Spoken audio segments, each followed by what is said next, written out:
Arthur Lewin se tenait droit, imposant. Sa voix résonnait avec puissance. Une aura d'éther, visible à l'œil nu, pulsait autour de lui. Il déclara « Je ne serai pas un pion, je forgerai mon propre destin ». Ces paroles, acérées et claires, tranchèrent l'anticipation tendue qui régnait dans la salle du conseil. L'air crépita d'énergie. Les Asuras rassemblés, êtres d'une puissance et d'une influence incommensurables, observaient Arthur.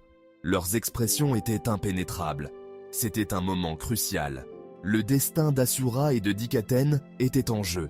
Arthur était de retour, transformé. Son voyage à Éphétus l'avait mis à l'épreuve, le poussant au bord du gouffre et au-delà.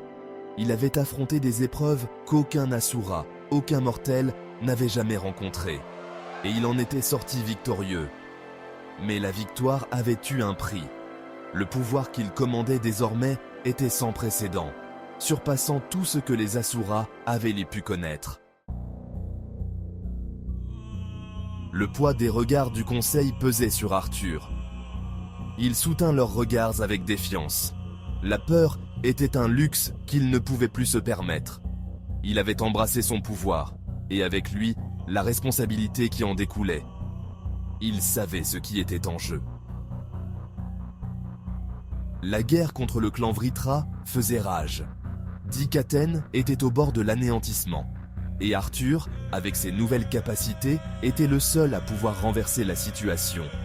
Mais les Asuras étaient méfiants. Leur histoire était imprégnée de traditions, d'une hiérarchie rigide, qu'Arthur, par sa seule existence, remettait en question. Il était une anomalie, une variable qu'il ne pouvait contrôler. Et la peur, comme souvent, engendrait la suspicion. Arthur tint bon, sa détermination inébranlable. Il tracerait sa propre voie, pour lui-même, pour Tess, pour l'avenir de ces deux mondes. Parmi les Asuras assemblés, des murmures fusaient comme des ombres furtives. Certains yeux brillaient d'admiration, d'autres de crainte.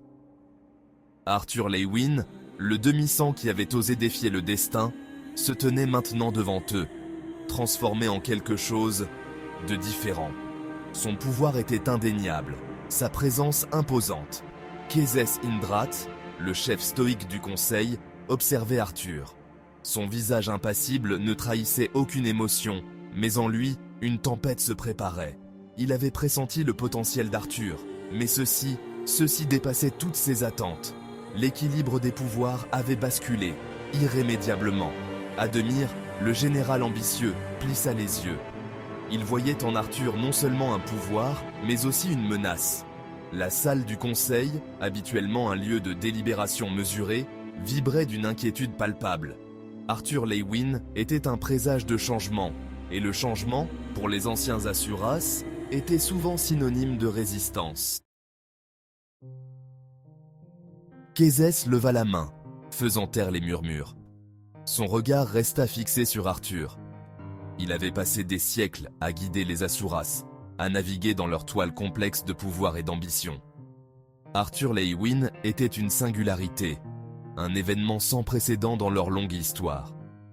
Nier son pouvoir serait insensé, voire dangereux. Mais lui accorder libre cours était impensable. Le sort de deux mondes reposait sur la décision de Kézès. Il devait agir avec prudence. Le conseil était divisé, certains impressionnés par la démonstration d'Arthur, d'autres menaçants. Sa décision aurait des conséquences considérables. Ademir, le visage figé en un masque d'impassibilité, observait le jeu de pouvoir se dérouler sous ses yeux. Il avait toujours été ambitieux, animé par le désir de voir les Asuras retrouver leur gloire passée. Arthur Lewin, dans sa puissance disruptive, représentait une opportunité. Voici une arme, pensait Ademir, qui pourrait être utilisée pour remodeler le monde.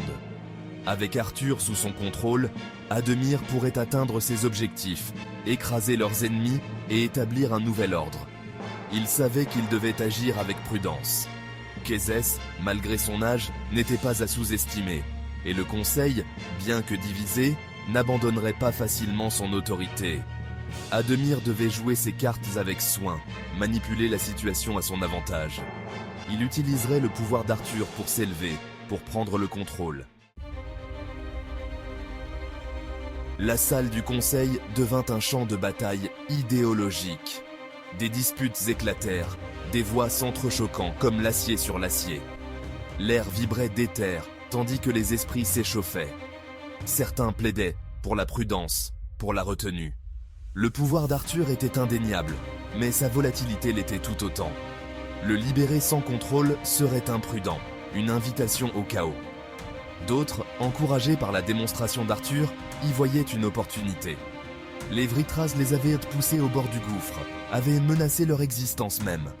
Maintenant, avec Arthur comme champion, ils pouvaient riposter avec une vengeance sans borne.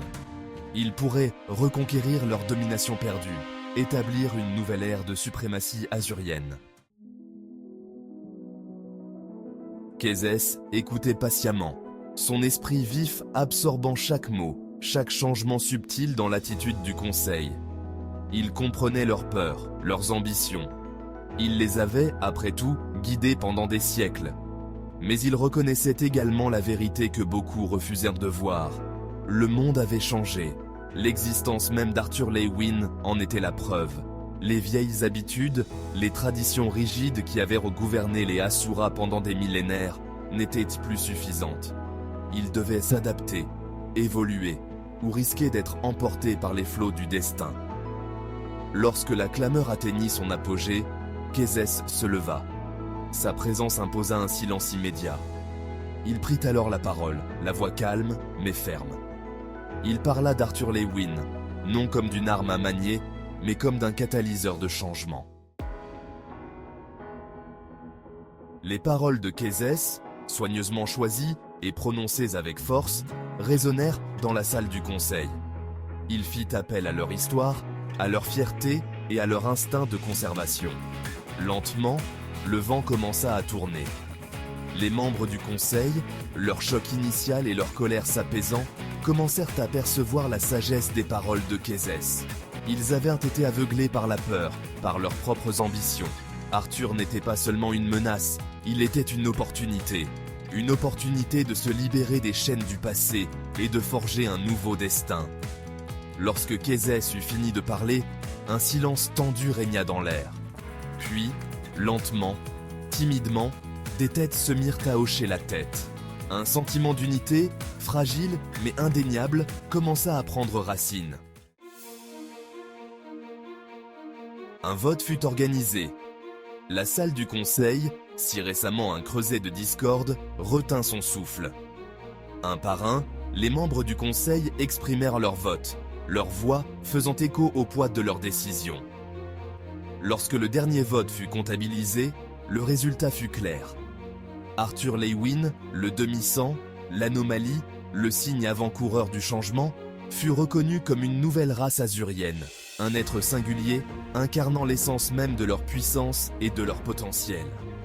Ce fut une décision capitale, une décision qui envoya des ondes de choc à travers le tissu même de la société azurienne. Mais c'était une décision nécessaire. Ils embrassèrent l'avenir, un avenir où les anciennes divisions n'auraient plus leur place.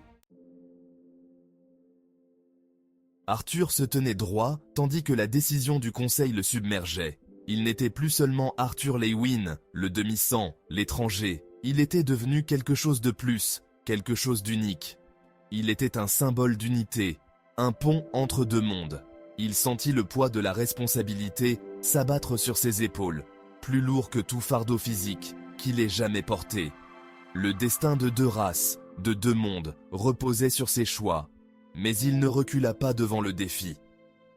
Il honorerait le sacrifice de sa mère, protégerait ses proches et assurerait un avenir où l'humanité et les Asuras pourraient coexister en paix.